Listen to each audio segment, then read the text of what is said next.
Well, once again, I'm greatly indebted to you for being with me on my daily dose. I pray that if you have time today, that you go ahead and be grabbing your Bibles and open them with me to Psalm chapter 62. We're going to mention several verses from that passage in just a moment, just make some points out of that and move forward in our discussion.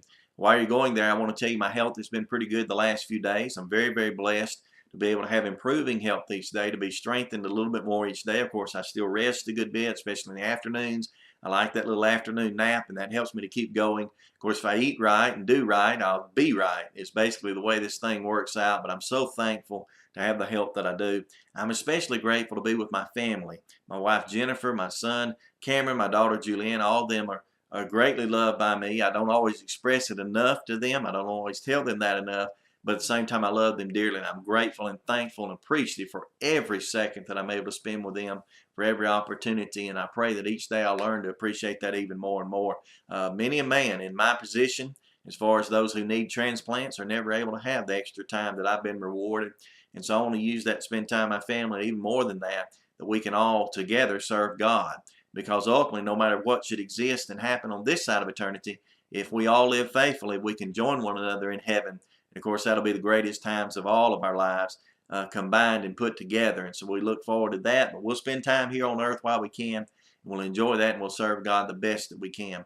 Now, if you have those Bibles, I pray that you'll read just several verses with me from Psalm chapter 62. The first one there in verse 1 says, "Truly my soul waiteth upon God. From him cometh my salvation. He only is my rock and my salvation. He is my defense, and I shall not be greatly moved." If you would drop down to verse 5 of Psalm 62. "My soul wait thou only upon God, for my expectation is from him. He only is my rock and my salvation. He is my defense, and I shall not be moved.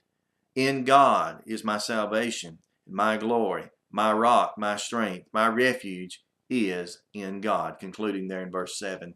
Friends, I want you to consider with me the idea today that certainly God is our refuge, God is our strength, God is ultimately our salvation. But in light of the things that we read there in verses 1 and 2 and then verses 5 through 7, I want to point out the fact that as he's doing all of that, he does it for one purpose and one purpose alone, and that is that we should not be moved.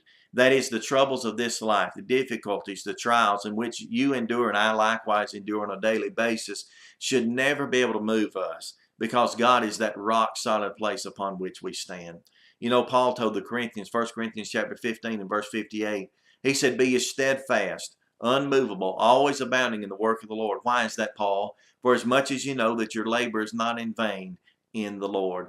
Friends, we have to hold our ground as Christians, especially in our society, in light of the morality that we're living in, or at least the lack thereof. We have to stand our ground. When subjects such as abortion and homosexuality are voted upon, where they ought to be legal in our particular states or in our country as a whole, we need to take the stand that God would on those situations. Irregardless of what the world should turn to, irregardless of where the world as a whole or a nation should want to turn, we need to stand our ground. We need to stand up for God in everything. And irregardless of what life would deal us, if you will, the situations in which you and I may fall, we need to understand if we're ever going to be able to stand, the only place upon which we can stand, the only unmovable place that there ever was in life, is the rock of God. Stand on that rock today. Stand with courage, stand with strength, and one day stand with boldness before the throne of God. Proclaim that he is your God. He is the master, that is the Savior of your life, and have him to stand solid as you stand with him and upon him. This has been your daily dose, and I pray that you've been encouraged.